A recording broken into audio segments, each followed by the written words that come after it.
Hi అండి. నమస్తే. నా పేరు Ambika. Welcome back to Vinni చేతి వంట.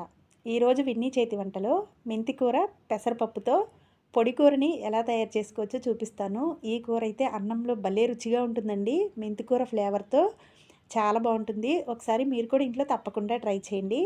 మరి మీరు కూడా తయారు చేసుకున్న తర్వాత మీకు ఎలా వచ్చింది అనేది కింద కామెంట్ సెక్షన్లో కామెంట్ చేయండి. వీడియో నచ్చితే లైక్ చేసి మీ ఫ్రెండ్స్కి రిలేటివ్స్కి షేర్ చేయండి. మరి ఈ పొడి కూరని ఎలా తయారు చేసుకోవాలి, ప్రాసెస్ ఏంటో చూపిస్తాను రండి. ముందుగా స్టవ్ వెలిగించుకుని ప్యాన్ పెట్టుకుని దానిలో ఒక పావు కప్పు వరకు పెసరపప్పు వేసుకుని ఇది మంచి గోల్డెన్ కలర్ వచ్చే వరకు దీన్ని ఫ్రై చేసుకోవాలి. మాడిపోకుండా ఈ విధంగా కలుపుకుంటూ వేపుకోవాలండి. ఇలా కలర్ వచ్చిన తర్వాత దీన్ని ఇప్పుడు స్టవ్ ఆఫ్ చేసేసుకుని చల్లారిన తర్వాత ఒక గిన్నెలో వేసేసుకోవాలి. ఇలా వేసుకున్న తర్వాత దీనిలో తగినన్ని నీళ్ళు పోసి ఒక 2-3 సార్లు శుభ్రంగా కడిగేసుకోవాలి. ఇలా కడిగిన తర్వాత కొద్దిగా నీళ్ళు పోసుకుని ఈ పప్పుని మరీ మెత్తగా కాకుండా కొంచెం పలుగ్గా ఉండే వరకు దీన్ని ఉడికించుకోవాలి. ఇప్పుడు ఈ పప్పు ఉడికింది కదండి, చూపిస్తున్నాను. ఒక 80% ఈ విధంగా ఉడికితే సరిపోతుంది. మరీ మెత్తగా అయితే ముద్దపప్పులా అయిపోతుంది. కాబట్టి ఈ విధంగా కొంచెం పలుకుండగానే స్టవ్ ఆఫ్ చేసుకుని పక్కన పెట్టేసుకోండి. ఇప్పుడు ఈ కూరకి కావలసిన కొద్దిగా మసాలాని మనం ప్రిపేర్ చేసుకుందాం. ఒక మిక్సీ గిన్నెని తీసుకుని దానిలో ఒక 4-5 వెల్లుల్లి రెబ్బల్ని, కొద్దిగా జీలకర్రని, అలాగే 2 పచ్చిమిరపకాయలని మెత్తగా మిక్సీ పట్టుకుని ఒక గిన్నెలోకి తీసుకోవాలి.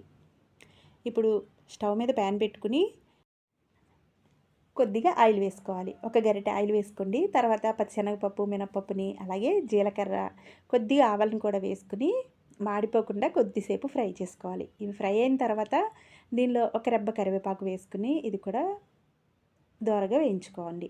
ఇలా వేగిన తర్వాత మనం మిక్సీ పట్టుకున్న వెల్లుల్లి, జీలకర్ర, పచ్చిమిరపకాయ పేస్ట్ ఉంది కదండి, అది కూడా వేసేసుకుని ఈ విధంగా కొద్దిసేపు ఫ్రై చేసుకోవాలి. ఇది వేస్తే మంచి రుచి అయితే వస్తుందండి. స్మెల్ కూడా ఇది వేగేటప్పుడు చాలా అంటే చాలా బాగుంది. ఇప్పుడు దీన్ని కొద్దిగా పచ్చివాసన పోయే వరకు ఈ విధంగా నూనెలో వేయించుకోవాలి. ఇలా వేగిన తర్వాత నేను ఈ కూర కోసం ఒక పెద్ద కట్ట మెంతి కూరని ఈ విధంగా ఒలుచుకుని శుభ్రంగా కడిగేసుకుని ఇలా వేసేసుకోవాలి.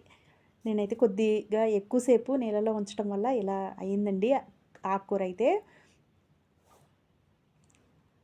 ఇది కూడా కొద్దిగా పచ్చివాసన పోయే వరకు దీనిలో వేపుకోవాలి. మెంతికూర అనేది చాలా త్వరగానే వేగుతుంది.